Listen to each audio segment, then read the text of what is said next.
Look, can we talk for a moment? I need to tell you something. I, should probably have told you earlier. Well, let's see. How do I tell you this? We're almost at Redcliffe. Did I say how I know Arl Eamon, exactly?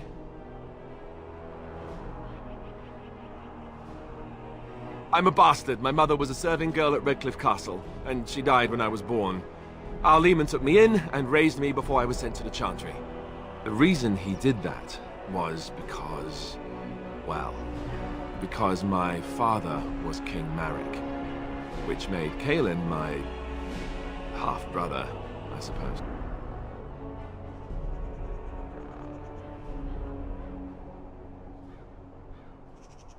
Maker's breath, I hope not.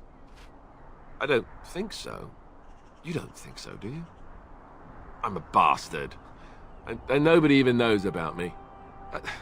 I would have told you, but it never really meant anything to me. I was inconvenient, a possible threat to Caelan's rule, and so they kept me secret. I'd never talked about it to anyone. Everyone who knew either resented me for it or they coddled me. Even Duncan kept me out of the fighting because of it. I didn't want you to know as long as possible. I'm sorry.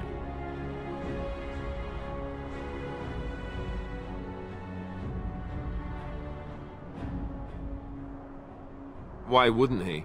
He was King Marek's best friend. I don't know if that means anything, though. I certainly never considered the idea that it might ever be important. Arl Eamon eventually married a young woman from Orlais, despite all the problems it caused with the king so soon after the war. He loved her a great deal. Anyway, the new Arlessa resented the rumors which pegged me as the Arl's bastard. They weren't true, but of course they existed. The Arl didn't care, but she did. So off I was packed to the nearest monastery at age 10. Just as well. The Arlessa made sure the castle wasn't a home to me by that point.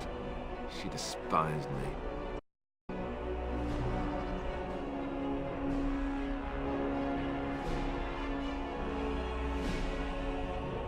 Maybe. She felt threatened by my presence. I can see that now.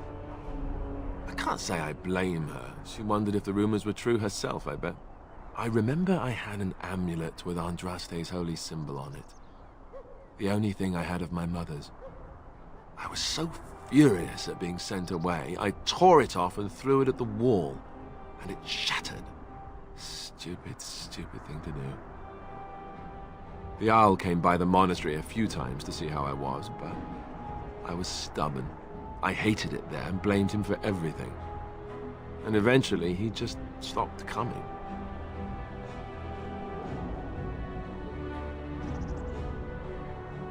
And raised by dogs. Or I may as well have been the way I acted. But maybe all young bastards act like that, I don't know. All I know is that the Arl is a good man and well-loved by the people. He also was King Caelan's uncle, so he has a personal motivation to see Loghain pay for what he did. So there you have it. Now can we move on? And I'll just pretend you still think I'm some nobody who was too lucky to die with the rest of the Grey Wardens.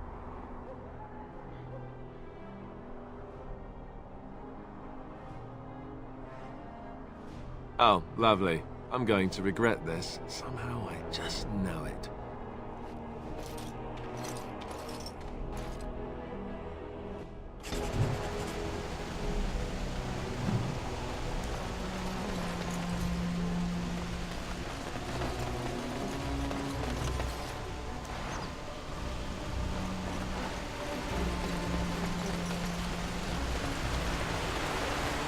I thought I saw travelers coming down the road, though I scarcely believed it.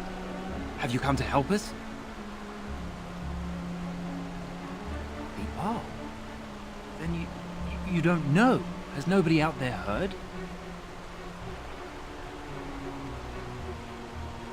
He could be dead for all we know. Nobody's heard from the castle in days. We're under attack. Monsters come out of the castle every night and attack us until dawn. Everyone's been fighting and dying.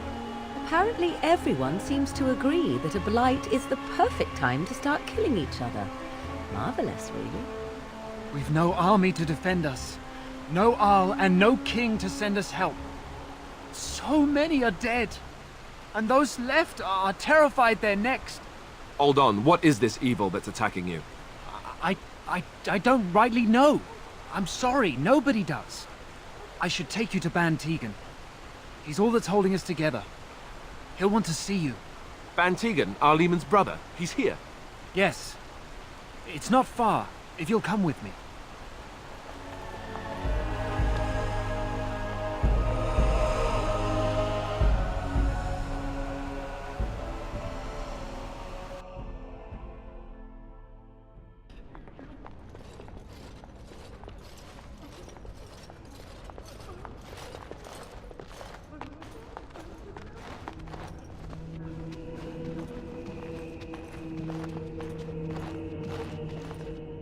It's Thomas, yes?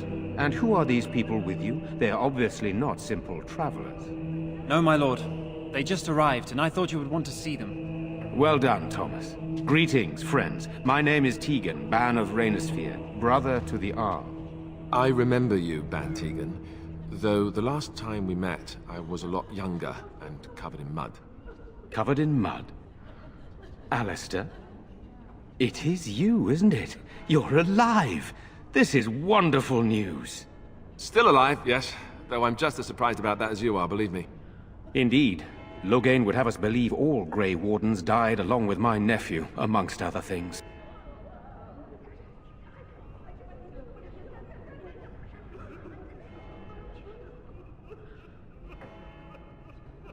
That Loghain pulled out his own men in order to save them.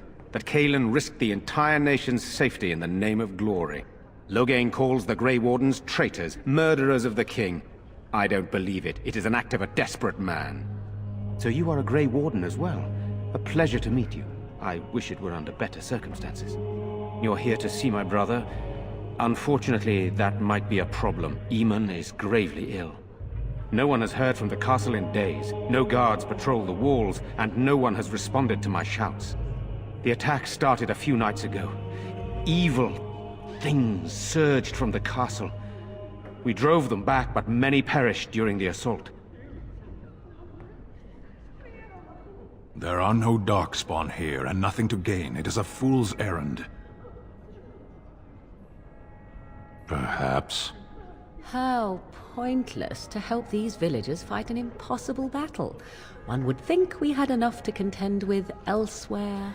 Thank you. Thank you. This means more to me than you can guess. Thomas, please tell Murdoch what transpired. Then return to your post. Yes, my lord. Now then, there is much to do before night falls. I put 2 men in charge of the defense outside. Murdoch, the village mayor, is outside the chantry. Sir Perth, one of Eamon's knights, is just up the cliff at the windmill, watching the castle. You may discuss with them the preparations for the coming battle.